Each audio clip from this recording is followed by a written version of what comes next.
Hi, everyone. I'm Ellie from Nourishment Redacted. I'm so happy to be here tonight for Lioness Lifestyle Live. Welcome. Yeah, and I'm Cristie from Meeting Wellness, and we're so excited that you're here and are happy to meet with you guys this evening. And I'm Adrian. I'm your biggest loser carnivore. And tonight we have the lovely Laura, my friend, just this beautiful woman. If you have any questions for her, please put them in the chat. Put QQQ question so we don't miss it. And you guys know what that means. It means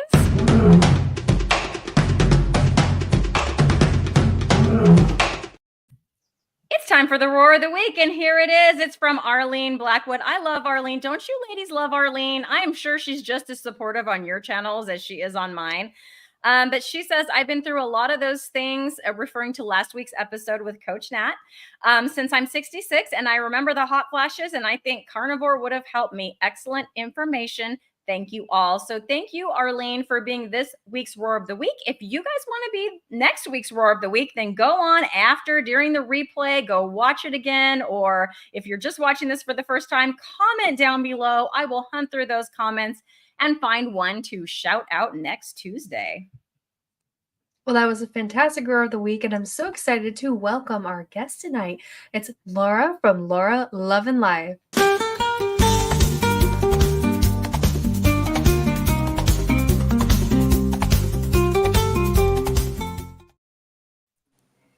Hi, Laura. Welcome to the show. Hi, everyone.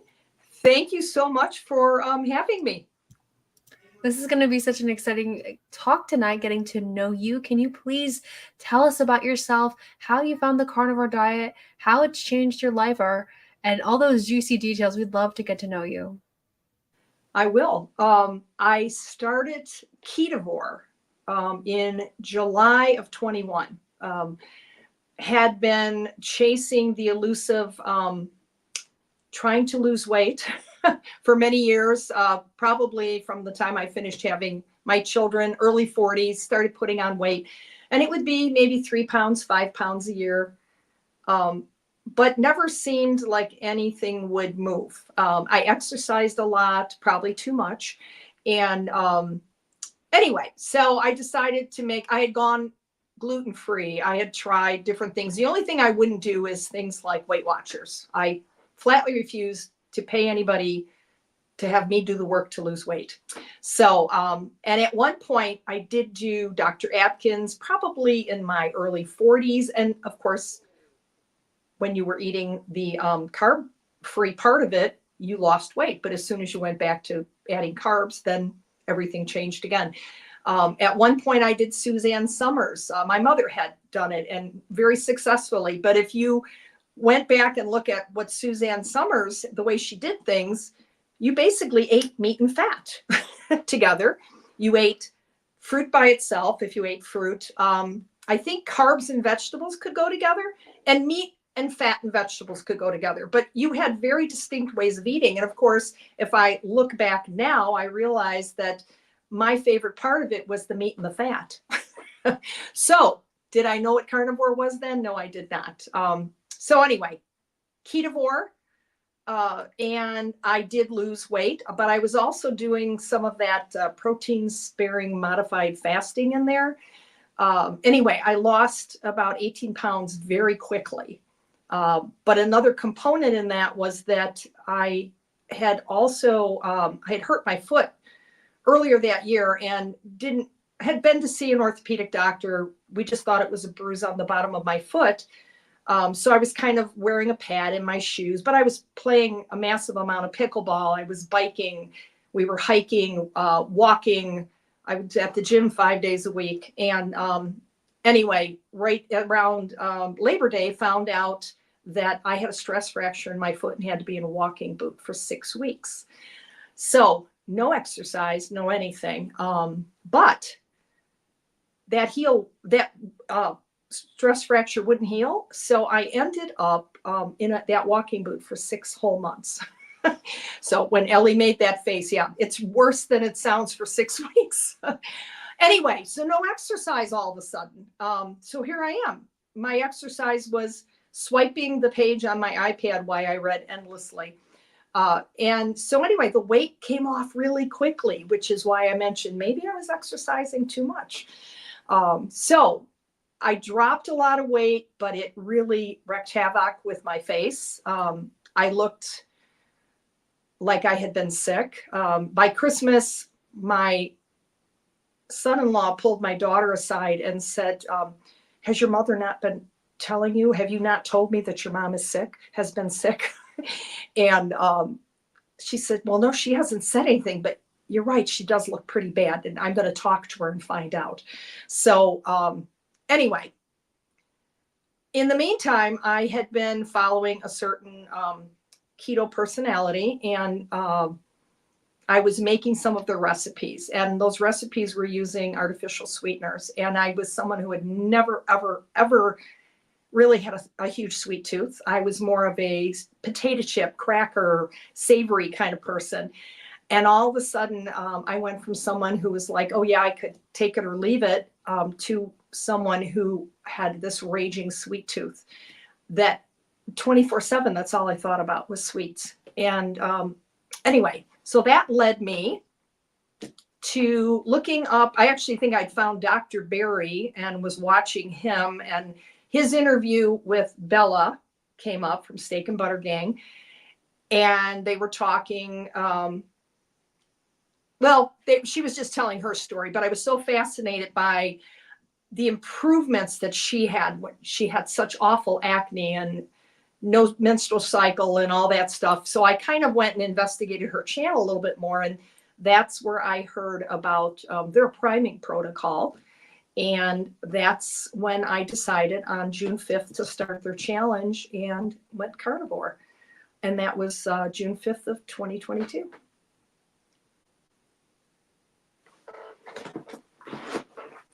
Sorry, So, did you say June of 2022? I'm sorry, January, not June. January 2022. Sorry. So you're almost like 2.5 years. Yes. Amazing. Yeah. So, And so, yes. so did you, when you switched, did you have any more weight loss, or it was more about just being more healthy and sustainable? I did eventually have some more weight loss, and it was more gradual. And some of the lines on my face started filling in, which was good. I did at one point actually went more high fat, which really helped.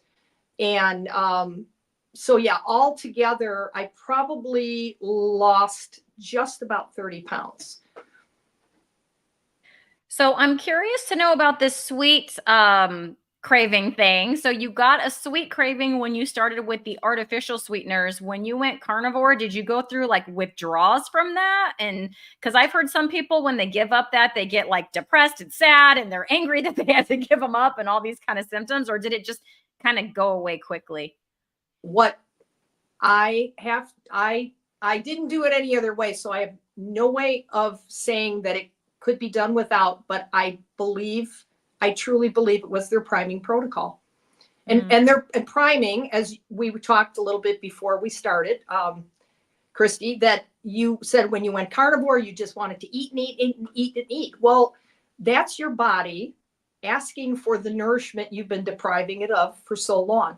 So with their priming protocol, that's exactly what you're doing. You start with it's really about 2 weeks where you are eating 3 times a day until you're stuffed, and then take another bite or 2. And you also do 2 snacks a day. Well, after about 7 days of that, 8 days of that, you don't want to eat anymore. You are sick of food. You're sick of eating. And that's when you start bringing it down. Then you drop the snacks and you just do the 3 meals. And then you go where you're comfortably stuffed plus that extra bite or 2. And then you take it down another notch and you get rid of the extra bites here and there. So, and it's kind of very gradual. It's a day or two, and you're working your way down. And then from there you go into intermittent fasting and alternate day fasting. And eventually you finish at 72 hours fasting. Something I'd never made it 12 hours fasting, much less to be able to do a 72-hour fast. So it's very powerful, and they basically tell you in the beginning, and that's what made me decide to do this, is that will take care of cravings. It doesn't matter what you're craving, that if you do this priming and you are really giving your body what it's probably been looking for the last, in my case, my gosh, the last 50 years at that point, more than 50 years, but we're not going to go there right now. It was like you could have cared less. And I'd say within 2-3 days of priming, I had no more cravings for anything sweet.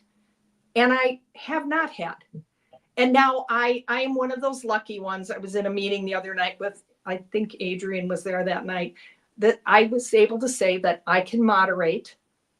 I don't do it very often, but if there's a special occasion and I have a piece of cake or a bite of this or a bite of that, I can do that. And then I can walk away and not think about it again and not do it for another 6 or 9 months. And am I lucky in that sense? I am. And if I did it all the time, would it put me back onto that sweet cycle? It might, or it might return me to where I was before, where it really didn't matter to me that much. But I would never try that with a bag of potato chips. So I have a question then, based on what you just said. So in my life, and maybe your life isn't like mine, right? Because we're all different. In my life, there is more opportunities to have cake than once every 6 or 9 months. And I just say cake because you said cake. Fill in the blank, right? People are always bringing like donuts because it's Teacher Appreciation Week or whatever. It seems like there's a special occasion like every week. So how do you decide if that's what you're going to do, which I'm all for that. If you can moderate, good for you and all of that. I haven't chosen to do that at this point because I'm not sure if I'm ready to do that. You've been in it more than double the length I have. How do you decide, like, what is a special enough occasion to go ahead and give that a shot? Okay. To begin, a year in, 6 months in, probably even a year and a half in, I probably would not have even tested it. Okay. Probably one of the first opportunities, I was in Italy on a biking trip in June last year. And that was my first time in Italy. And it's like, okay, so are you going to go to Italy and not try anything?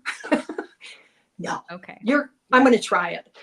So I had pasta maybe 3 times out of the 2 weeks I was there. I tried 1 or 2 other desserts. We were actually on this biking trip. They take you to absolutely amazing restaurants for dinner, and the whole dinner, you have your choice of items to choose from, but they always have some amazing dessert. So a couple of those times that dessert sounded amazing enough that I decided I would try it. But and even the pasta there, it's so different. Everybody says that, but I had to test the theory for myself. To begin with, you get a portion. It looks big on the camera. You get a portion this big. You don't get a portion this big. You know what I mean? Yep. And it's light. It's totally different feeling. So I even tried a piece of bread there because I wanted to, I wanted to try the olive oil. It smelled so amazing. But their bread, I didn't like their bread. So that took care of that. It wasn't really a necessity then. I think I did it once or twice just thinking, come on, they've got to have good bread. It's Italy, but they didn't. So, but their olive oil was amazing. So I could pour that on top of my steak if I wanted. So that kind of, anyway. I understand. Yeah, my mom just got back from a trip to Italy like a month ago, and I mean, she tried some things too because she felt similar to you. She's 71, and she actually lost weight on that trip. So she mostly stayed keto. She was like sending me pictures of her meals, but like every now and again, like she doesn't drink. I don't remember her ever having a drink of alcohol in my life. Like she doesn't touch it, but they did like a wine tasting and she's like, can you believe I took a sip? There's like 3 wines. I took a sip of each one of these just for the experience. I was like, good for you, Mom. Absolutely. But she came back lighter. I mean, who does that? She's keto, by the way. She's meat-based keto. Yeah. I came back, I think either the same weight or a pound heavier. Okay. So yeah, but for one thing, we biked for 6 days. And then but every other day we were there, because we went on a like a pre-trip, and then we stayed for a post-trip and did a couple more days. You're walking and walking and walking and walking. Or unless you're jumping on a boat, but we went to another town. We had to run to a train. We walked, and then we went to a beach town, and we walked there to go where we were going. So you're always out and moving. I would think it would be hard to come home. Well, for me anyway, it'd be hard for me to come home. But we were on a very active trip too. We don't go on bus tours. But I would imagine that even on a bus tour, you're getting off your bus, and you have to walk to this or walk to that. You're climbing stairs. You're doing things that maybe you aren't doing on a regular basis at home. So, but I just felt like the food was very different. And I was probably still, my friend that I fly with is not, that I do these trips with, she is not a carnivore. And she probably, basically thinks I'm a little loopy. But I went with bags of dehydrated meat, sticks of butter. I had Kerrygold in my suitcase. I had dehydrated meat. I actually flew with hard-boiled eggs and bacon that was already cooked. And everywhere we went, we had a refrigerator, so the stuff went in there, and I could move it from spot to spot. So I remember finishing the last of my dehydrated meat on the trip home, when that was 12 days later. But I ate steaks, their ham there, all these kinds of things. So I was probably 75% carnivore still, but like I said, it was like, oh, well, I'll try this creme brulee. I'll try the creme brulee. I'll try this little bit of pasta. But again, I didn't have it. My friend loves gelato, and she would have it every day if that's what she wanted to do. Sometimes she would have it twice a day, as a matter of fact. I didn't have gelato until the second to the last day before we left. I finally saw one that looked interesting to me, and I had a scoop of it, and it was wonderful. But up until that point, most of it didn't even appeal to me. Looking at the shops and all this stuff is there, and people are walking out, these cones are dripping, but it just didn't even appeal until I saw this one that had bitter cherries or tart cherries and something else in it. I can't remember what it was. And I thought, well, that one sounds interesting. So I tried it. But yeah, that was 10 days in. I think that is so amazing because, going on these trips, for some of us, they're not as frequent, and they're just like a once in a lifetime experience. So it seems like you took advantage of the moment, and you're like, I want to live in the moment. I want to be present here. And I think it's fantastic because you've had 2.5 years, or at least 2 years, with the trip, that you've been able to really dial in on your hunger cues and really think about, when am I actually hungry? I'm not looking for a salty, chippy snack anymore, or relying on keto sweeteners just to get through a meal. It seems like you've been so nourished for so long, and plus you're so active, which I think is amazing. As I feel like I'm like the laziest person ever, so every time I hear about that, I always get so happy, and I hope to aspire to be someone like you who's very active. But I just wanted to say that,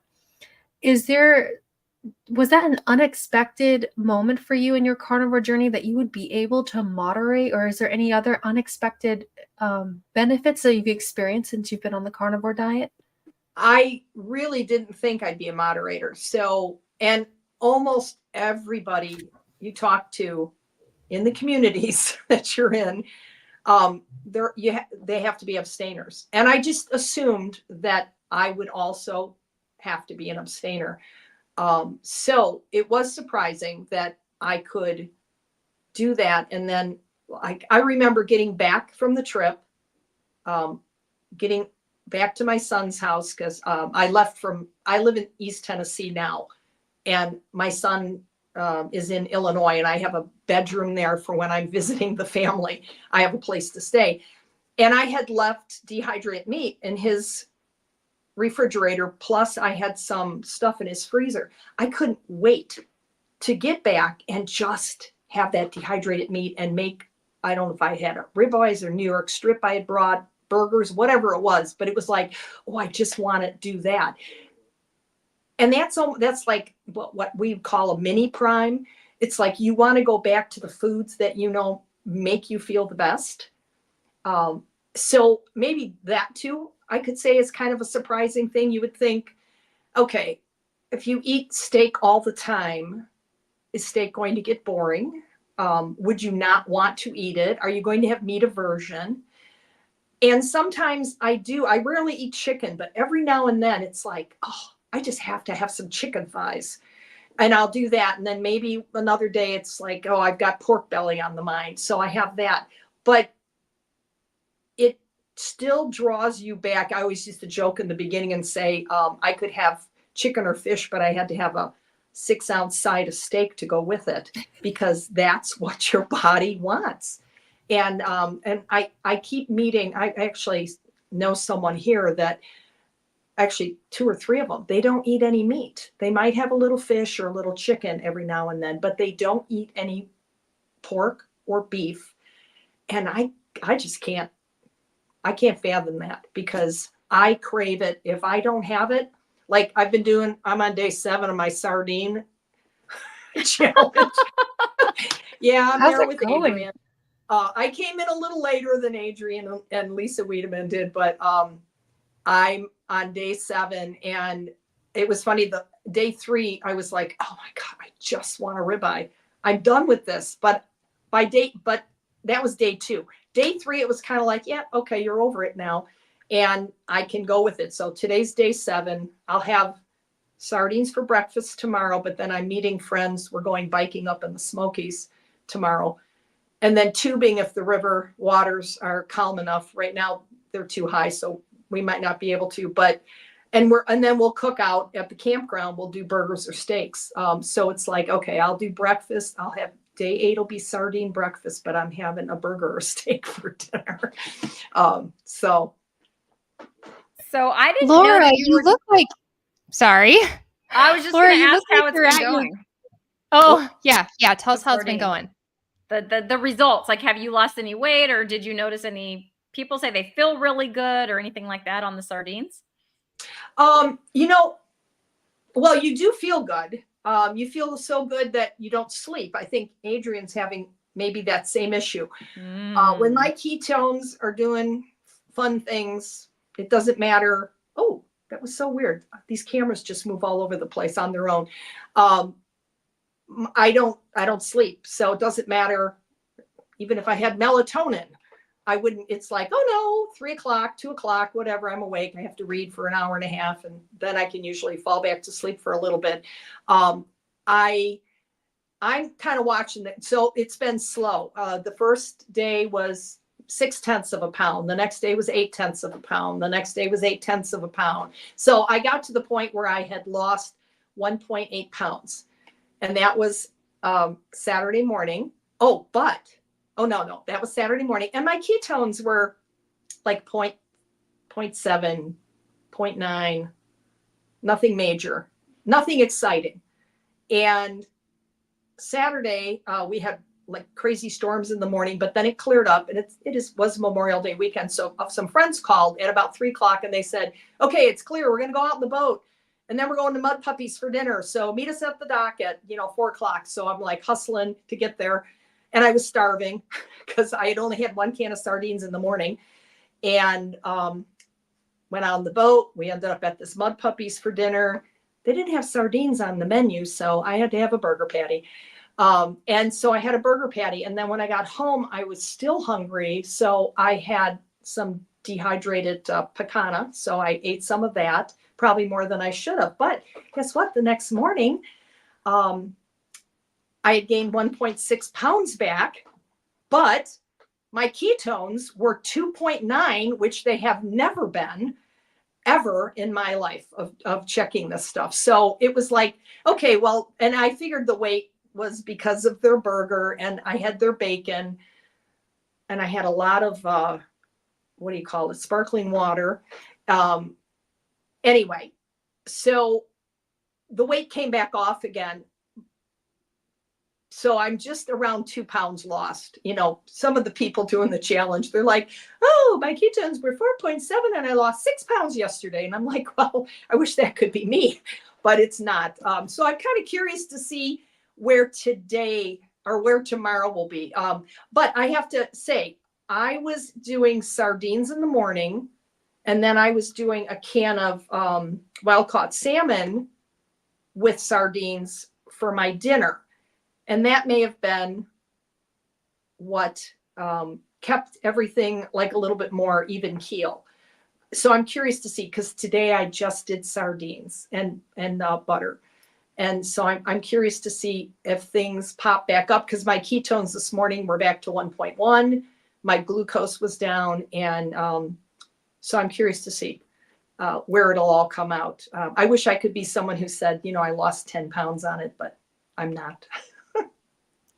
Yeah, that wasn't the results I've had either. I've had different results in the past, but maybe it's because throughout time I was adding things and getting away with it. And this time I'm not, I guess. I don't know if I'm even adding that much though. It's just the mayo and the mustard. Well, But, and see, I was they say doing sardines mayo. and fat. Yeah, well, and that's what I thought too, because I was using chosen avocado mayo making with my salmon and sardine to make a salad. And I wasn't using a ton, Here's my friend Teresa just popped in. I see her name there. I saw her hat. Hi. Anyway, and so I thought, well, it's fat. If you do them in butter, or you're adding, some people are using the ones in olive oil, but I always question that too. So I buy the ones in water. So I thought, it's just fat. And even, is it Elizabeth? No, not Elizabeth. Dr. Boz says add some fat to the sardines if you're doing the ones in water. So I thought too, that would be okay, but maybe it's something with that mayo. I don't know. So that's why I thought today would be the test day. And I had a can this morning with just brown butter, and I had 2 cans for dinner with just brown butter. So we'll see if the magic numbers, I want to hit 5.0 on the ketones or something. Mine haven't gone above 1. Go ahead. I'm sorry, what? I was just curious, for those who don't know about the sardine fast, do you mind just sharing a little bit about what that is and what your goals were for that, and if they're living up to expectations? Okay, so I won't call it a sardine fast, because that really throws people. And I mentioned the sardine fast in another YouTube interview I did, and got some nasty grams about that's not fasting, you're eating. And yeah, go figure. So we just call it a challenge, or a sardine reset. So because they are so nutrient dense and so satisfying, it is almost like fasting. It can give you the same type of ketone and glucose reactions that you could get with a water fast for a lot of people, but without having to white knuckle it or go through the agony of, oh, when can I have something? Most of us like to put things in our mouths and chew. So this way you're getting those little fishies, but they really are satisfying. You can have a can. I think even the first day I did it in this time around, I had a can in the morning with a little brown butter. And then it was like, okay, I don't know, 7:00 that night before. And I thought, eat something. Even, again, you're only supposed to do it if you're feeling hungry, but you get worried that you're going to wake up at 1 a.m. in my case and be starving. And then I have to get up and make a can of sardines. So anyway, I went ahead and had another can that night. So, but think of it as a reset. And again, extremely nutrient dense. So you are not depriving your body of anything. I think it's more helpful than harm. Adrian, what do you think? Because you were doing it too. I like how Maria Emmerich says that, she does the protein sparing modified fast. And in a way, that's what this is, because you're still giving your body nutrition, but she studied it. And because of the components in the fish, the protein, the good fats, the selenium, the calcium, all the good things in there, you often will get better results than your fast. And then on top of that, hopefully you're not losing as much muscle, because you're giving yourself protein and you're giving yourself fat. And they say the ketone numbers. Now, I'm like you, mine didn't skyrocket, but I've done this so many times that they compile. So if you took a break and then you came back next week, you would start at a different place than you did last time and you would have even better results. And then if you took a break and you came back, same thing, depending on what you do in between. Like you could, if you go out and eat a bunch of cake, you're not going to compile your results per se. But Right. you go back to carnivore and then you compile them, your results your numbers just kind of get better. Your brain power gets better. In the beginning of this, I was eating 10 cans a day. Today, 1 can and my stomach hurts. I'm so full. So it doesn't matter how messed up your hunger cues are. Eventually they seem to realign under this. So there's so many benefits. Right. But I don't know if you mind telling us how old you are, but I know you had said you were really active in the beginning. And are you still super active? Is that part of your plan today to optimal health? It is. It is. I'm probably, I guess I shouldn't say more active. I actually am pulling back a little on it. So I love to do spin class. What? But those are hard. Oh no, not when you get used to doing them. I've been doing them for years. And remember, I go on these biking trips, even though we get e-bikes, but they're pedal assist, but we're riding sometimes 40 miles a day. So I feel I need some of that. But here's one of the things I kind of think happens when I notice my waist starting to thicken and I'm not really eating any different. Then I have to stop and look at what I've been doing. And I only know this because of that 6 months in a walking boot. I did nothing for 6 months and I lost 27 pounds in that time. And only a little bit of that was carnivore. The rest was ketovore. So this is freaking me out every time this camera just keeps moving around like there's somebody here. Anyway, so when I start to notice that's happening, I look at what I've been doing and okay, I've been at spin class 5 days for the last 3 weeks. And they're only 45-minute classes here, but we have 2 very good instructors that really, really work you. And you do get I can get 15 miles in a 45-minute spin class, depending on which instructor I have. Sometimes it's only 12 miles. And they do different types of rides. You do power rides, you do endurance rides, we do hill climbs. And I mean, it's all on the bike, but still you're simulating the same thing that you would do if you were out. And then in between that, I might be playing pickleball 3 times a week. Maybe we've been out paddleboarding, whatever. And so I'm actually doing a little experiment now.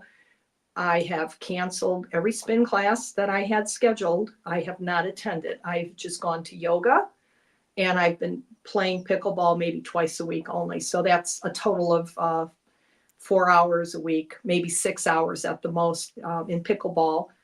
Yoga twice a week. And I do lift weights though, too. So, and I'm curious to see too, where that takes me. And if it starts to bring, the scale down, the thickening of the waist, moderate that. But you have to see what works for you. Is your theory that it's burning out your hormones or it's inflaming you, or what's the theory behind that the exercise is what might be causing the weight gain or the size change? Too much cardio. It raises your cortisol levels and that will put weight on you. And, for years, I always, one of the interviews I did, I had mentioned my youngest son, he's, he's big at the gym. He used to be. Now he doesn't even have time for it, but he's thinner now and probably less body fat than he's ever had. But I think it's because he puts about 50 miles on a week in his job. But he was always, from the time he was in high school football, they were lifting and working out all the time. But he had said to me years and years ago, and he said, Mom, I think maybe you work out too much. Maybe you should stop going as often as you do. Because I was going before work every day. Not every day, but probably 4 days a week. And then I'd usually go on the weekend too. And I was doing all different things. We did spin. We did lifting classes where we worked with an instructor. Some cardio dance stuff, all different kind of things. But, you could have never convinced me at the time that that could possibly be the case. But then I end up not being able to do anything and drop all this weight. And I'm eating, so Ketovore, I was eating a little bit of vegetable, but mostly meat with that little bit of veg. And then obviously the keto treats that I was making that, you know, got me into the whole issue with the sweet tooth. But then once that was gone, now I'm back to meat and fat, eggs. I've never been, I like cheese, but I'm not one of the people who has to worry about, you know, cheese as a binge thing. It's not for me. You know, I like it on a burger. I might like some in my scrambled eggs, but I'm not going to sit there and eat a ton of cheese unless I'm somewhere and that's basically what I can eat out of everything that's being offered that night. There's a charcuterie board. Okay, I can eat, but it's not something that I don't crave cheese. I can have it here in my refrigerator. It'll probably go bad before it gets eaten, that kind of thing. So I think that you're just so radiant and you're glowing, and I just feel like you're so healthy. I can just like feel it through the screen. I was curious, have you had any mental health improvements, or have you always been this like positive and a go-getter? Because you know I what? love you. You're awesome. Well, thank you. I have a lot of energy. As my friends say, you don't need any more energy. Quit doing things that give you more energy. I've always been kind of an active person, you know, not necessarily physically active, but busy doing this or that.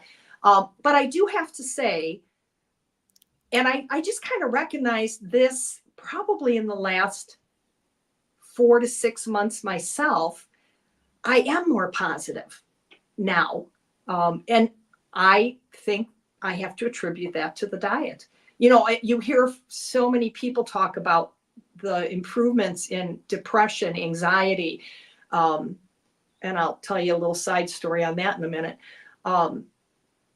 And so because I've never been, you know, a real super negative person, but if I think back, I was kind of a cup half full person, not a cup half empty person, not a cup half full person.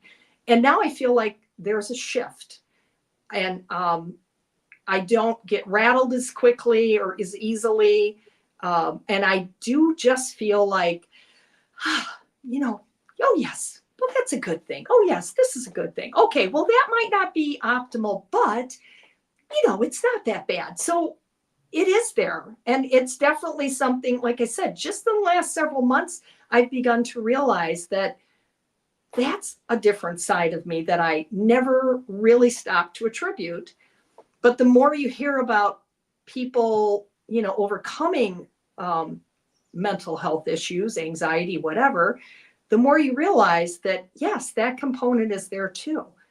So when I was, I used to have, and I've never talked about this before in any of the interviews, and I wrote it down because I thought, you never remembered, because I think this is pretty powerful.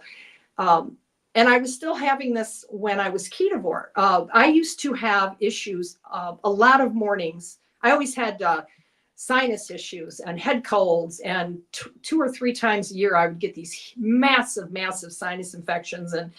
And then sometimes they go to my chest, and I'd end up in the hospital having to have bronchial treatments for 3 days or whatever. When I went ketovore, that seemed to start to improve. And I mean, this was bad enough where I would get up in the morning, I'd have coffee, whatever, go to the gym, come home. But while I was getting ready for work, all of a sudden I would kind of start this coughing, hacking coughing, to the point that it would gag. I'd be gagging. It was like it would start my gag reflex, and I'd have to basically go and vomit. And I hadn't had food, but then that would clear it, and then I could go finish getting ready for work and go to work and do whatever. But it was a constant. When I gave up vegetables with carnivore, gone. I don't have that anymore. And it's the weirdest thing because my mother notices this. My mom's still with me, wonderful woman. And she's 92 and very, very spry. But she would, I'd go to visit her. She lives in Florida, and, you know, maybe we'd go out for dinner and I'd have a steak. And because I was out for dinner, I'd have asparagus, or I'd have sauteed spinach, or I'd have a salad. Because they're offering it, and, you know, you're paying this expensive price for this meal, so have a little something else. Okay. I really don't do that as much anymore. But, and the next morning I'd be coughing. And that was her first comment. It's like, well, why are you coughing today? You've been here 4 days and I haven't heard you cough once. And I said, well, because I had vegetables yesterday. So it's all I can attribute it to, because if I don't have them, I don't have that. So. Wow, that's amazing. Have you noticed any? So you touched on like a little bit of your health benefits, like basically losing weight without even really having to exercise much, and your lines filling in on your face a little bit, and a couple of things you told us. Are there any other health benefits that you've noticed? Well, one thing, I want you to look at my eyebrows. They're beautiful. Those are not colored in. Wow. What? They're not colored. They were almost totally silver when I went carnivore. It started with ketovore. I started to get more dark again. And then after probably 3 months, 4 months of carnivore, they went back to dark again. Until then, I was having to use this pomade stuff to fill them in because they were so light. And I was on borderline of going, what do they call that? Microblading or something? Having that done. And then it's like, oh, wait a minute. Look, they're getting darker on their own. I have a cluster on my left leg. I have a cluster of spider veins. I'm lucky because varicose veins run on my mom's side of the family. And all of us girl cousins were always like, are we going to get those veins? Well, anyway, I've been lucky I didn't. Yeah, they could be pretty bad. I mean, I've got quite a few cousins that have had to have them stripped and whatever it is they do.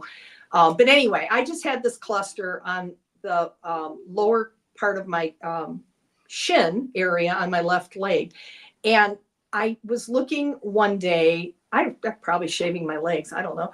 And I thought, well, wait a minute, just the lighting like really different in here, because I still have some, but I want to say a good half of that cluster is no longer there. There's a few left now, but not like it used to be. It almost used to look like a bruise. That's how many there were. And I don't know, if you girls see me at Hack Your Health, you can look at my leg and see what you think. Maybe It's just me reading something into it, but I feel like it no longer looks like I have this huge bruise, that now it looks like maybe I have a little bitty bruise instead, or it's just more, it's more spread out because a lot of them have gone. I'm trying to think. Let me see if there's anything. Yeah. Well, I actually remember meeting someone in the SBG community. Now, not meeting physically, but meeting online. And that was one of the things she talked about, is that her varicose veins had definitely improved, and some were totally gone. So I never did get a chance to meet her. Yeah. As my fat is melting, they're getting like bigger and uglier and uglier and uglier. I bet you they'll start calming down. It's just that your inflammation, you had, the inflammation needs to help, hide them more. So, but I bet you they'll get better. You had mentioned, sorry. No, go ahead. You had mentioned that your mental health got better, or you felt better a few months ago. I mean, I'm going to guess it was maybe July last year when you met me. No, I'm just kidding. No, but in all seriousness, you are very, very active in community. Is this something you suggest for other people? Could you tell us a little bit about community? Absolutely. It's so important, because how many of us have people surrounding us that do the same thing? We don't. Very few of us do. If you have us, I happen to be a widow. So I don't have to worry about who else is here and complaining about it. But if you can find one or two people, and if you can't find them physically, if you can find them on community, on different sites, social media sites where you can join, it does mean so much. And then they have these meetups. And I know, Ellie, you're a young mom. I'm sure you're not getting out for any meetups anytime soon. But Cristie, maybe, I don't know, maybe you have the opportunity, although being a teacher, they'd have to fall at the right time. Taking the opportunity to go to those and meet people in person, it's life-changing for you because there are more of us out there. I moved here to East Tennessee in September, right after Labor Day, September of 23. I bought the house here in December the year before, but I didn't move here until September of the following year. And I went to a carnivore retreat in Sevierville, which is on the other side of the Smoky Mountains. And the last day of the retreat, so Emily Harbo, do you know who she is? Anybody from SBG? Okay.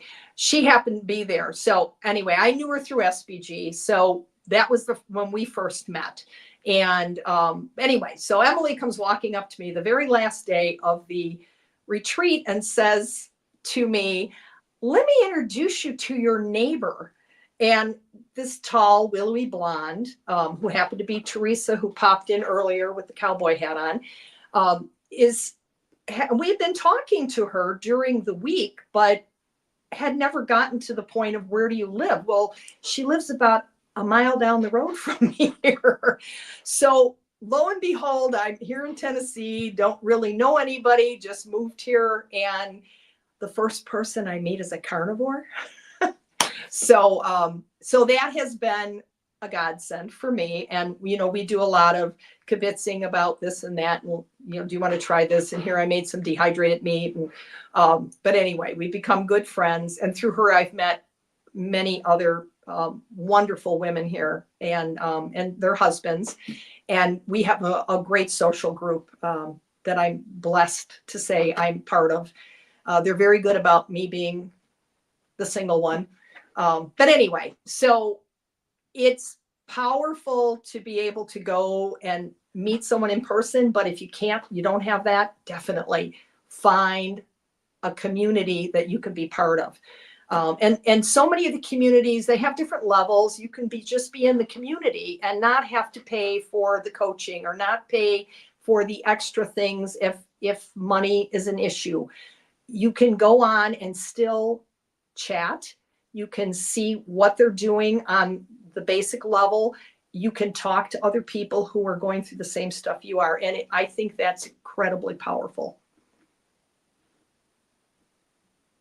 Yeah, I think for me, that's a lot of the reason why I enjoy having a channel so much, because that's how I got to know so many of you. That's how I got to know Ellie and Adrian, and now you, Laura. I'm so glad. And then like most of the people that are over here watching the show tonight, some of them I'm even going to get to meet in a couple days here. And it just keeps you kind of motivated to keep going, because I do know a couple people that are keto, but I don't know any other carnivores, in real life. And so connecting online, although there are many downsides to social media, that's a huge upside for me is because I don't feel like such quite a weirdo. Like there are more of us out there. Yes. I'm not the only one.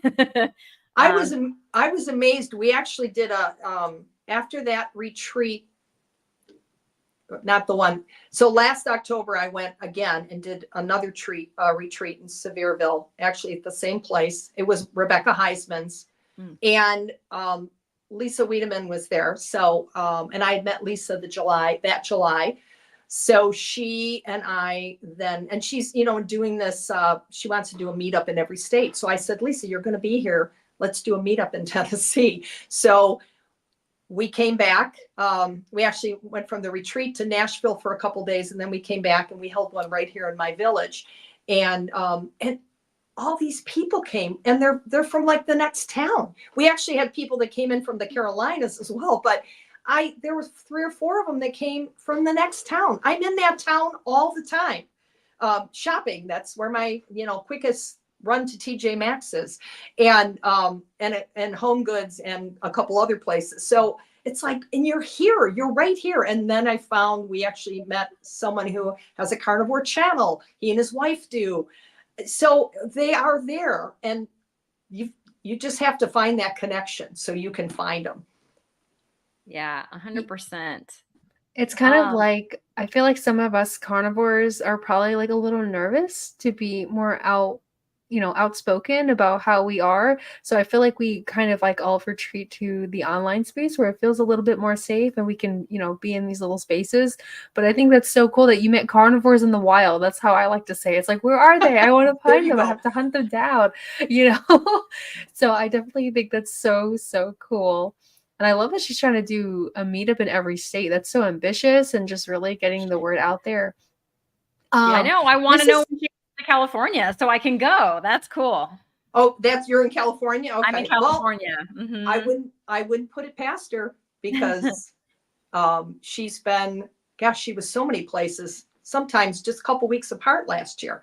But, she's got her beach retreats that she's just starting up too. So this year. So I have a feeling things are going to be maybe a little slower. But I know she's talking about doing another one in Colorado. It's not too far. Depending on where you are in California. I'm sure at some point she'll work with Courtney and do one in California. Yeah. Courtney's practically my neighbor. She's just like an hour that way. Crazy. Then you're really close to my friend Cheryl too. I'll have to hook you up with Cheryl. All right. Yeah. Cristie, where are you, Cristie? I'm in Southern California, about halfway between LA and San Diego. Oh, okay. Yeah. All right. I've got my brother-in-law that's in San Diego. So, his house he's usually in Hawaii. But so if there is one. Southern California is not good enough. He's got to go to Hawaii. Got it. Some people have that option. Listen, I'm not complaining because when they need a dog sitter for a month, guess who gets to go and do it? Then you get to go to San Diego. I mean, plenty of people go to San Diego. No. I go to Hawaii. Oh, you go to Hawaii. The dogs live in Hawaii. So someone's got to do it. It's a sacrifice. It's tough, Laura. Yeah. Oh, but I want to tell you a quick little story, and maybe it doesn't sound the nicest thing, but this happened the other day. I was at the gym and I had lifted weights, and then I was going to get my yoga stuff to go to yoga class. And there's an instructor there. She's a lovely lady. She instructs some of the dance cardio classes, and she also does training. She's a trainer. And anyway, she's talking to these three women, and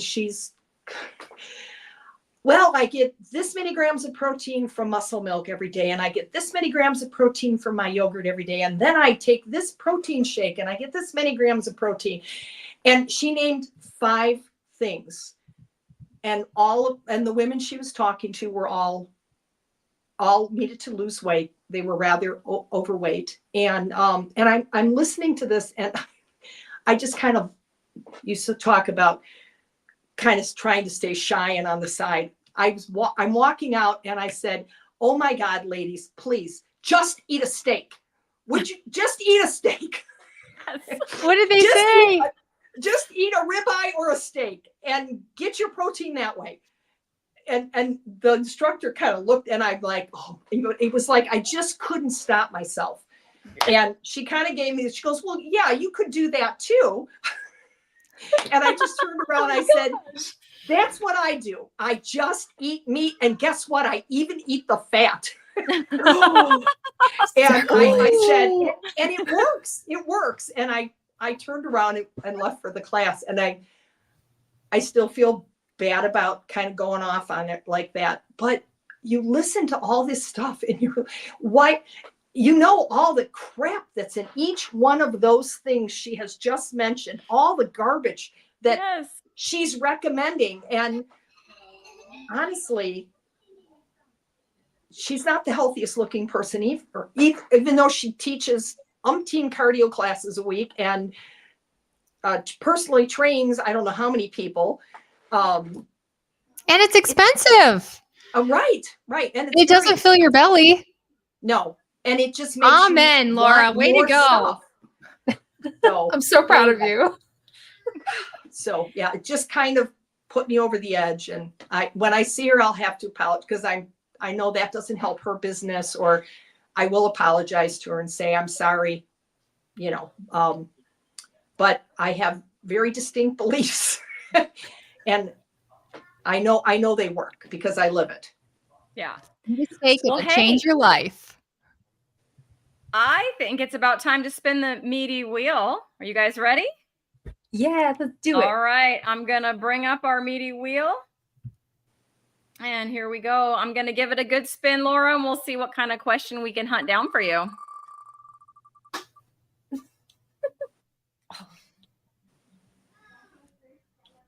All right. Have you encountered any misconceptions or myths about the carnivore diet that you would like to clarify? Oh, didn't we just do that with? I think we kind of just did that. How about cholesterol? We were chatting before the show about cholesterol. Okay. Yeah, we'll go to cholesterol. Okay.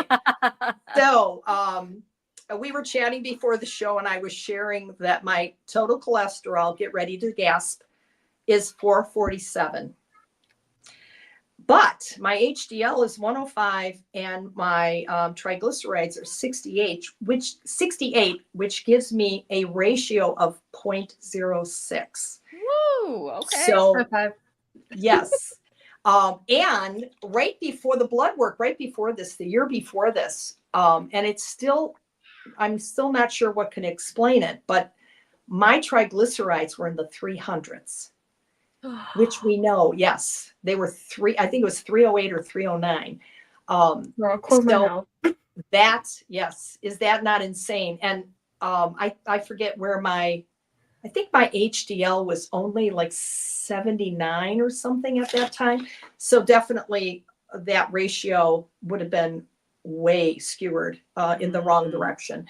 I never did do it, but I just freaked out when I saw where my triglycerides were, because years ago, I didn't have that issue, but I had been told many times over the course of my 40s and 50s that I was borderline diabetic. And they'd always say, oh, you need to quit eating sugar because you're going to be diabetic if you keep eating. And I'm like, I don't eat sugar, because even before the Ketovore and that, I had pretty much dropped sugar. Did I have some occasionally if I had a dessert, somewhere along the way? Yes, I did. But I ate pasta. I loved bread. But at that time, we weren't really thinking. They just say sugar. You don't necessarily. Do I know now that all carbs turn to sugar? Yes, now I know that. But in my 40s, I didn't know that. In my early 50s, I didn't know that. Probably in my late 50s, I didn't even know that. Now we know that. But so I was always being told that I was on a borderline diabetic. Well, my A1C is like 5.4 or something now. So anyway, all these things. So yes, those are misconceptions, definitely. And fat. Can I just say, ladies, eat the fat.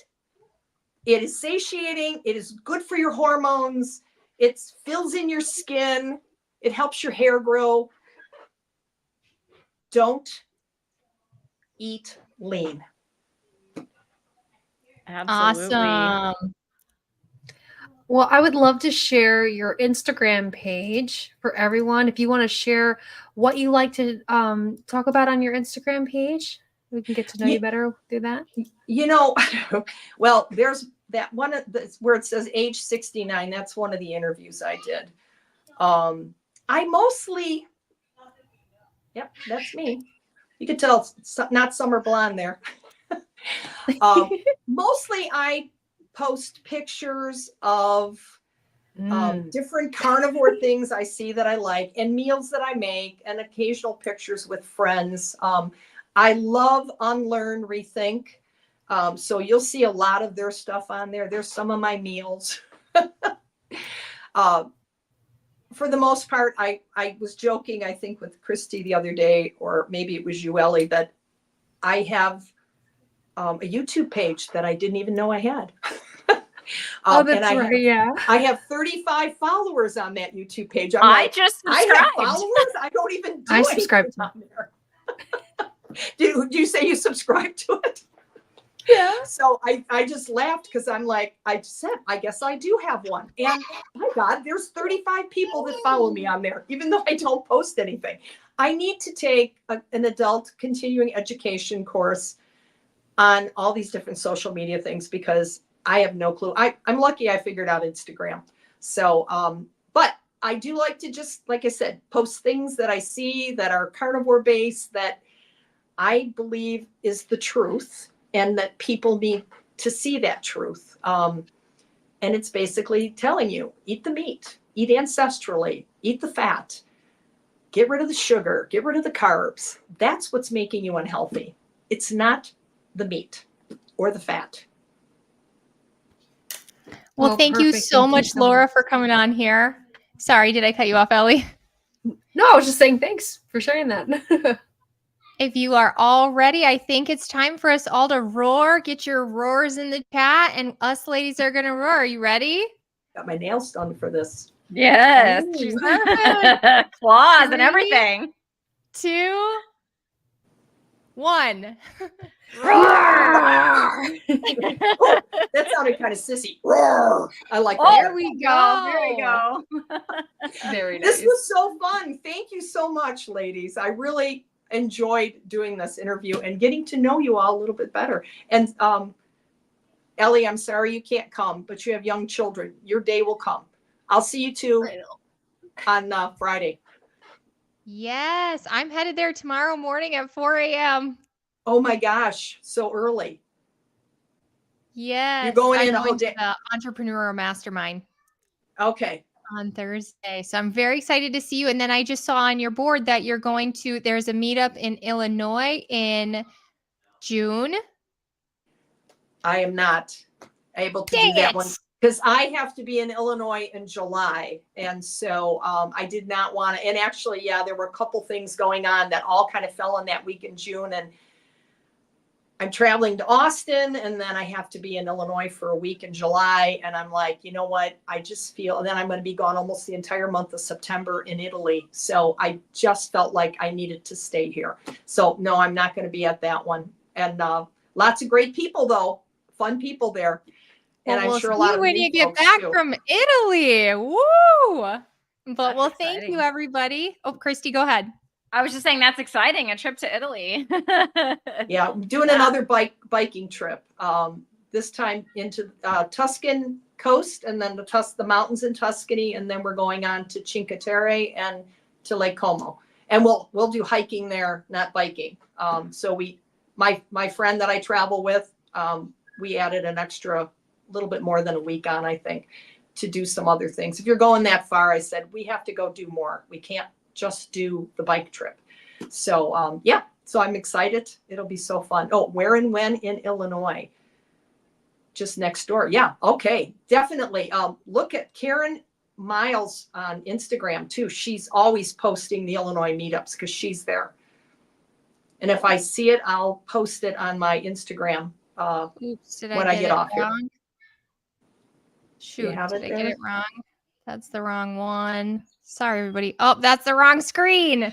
Hopefully I didn't post anything embarrassing. Oh, geez. Hold on. I got it. I got it, you guys. You can do it. I think I can do it. I think You I know can how do to it. do this stuff. You didn't need adult continuing education. Yay. There we go. There it There we is. go. There you go, Brett. Sorry, everybody. Thanks for hanging in there with us. All right. Well, everybody, thank you so much for watching this week. And we will see you, I guess, next Tuesday. We will have another awesome guest for you. But until then, bye, everybody. Bye. Bye, Thank everyone. you. Thank you so much.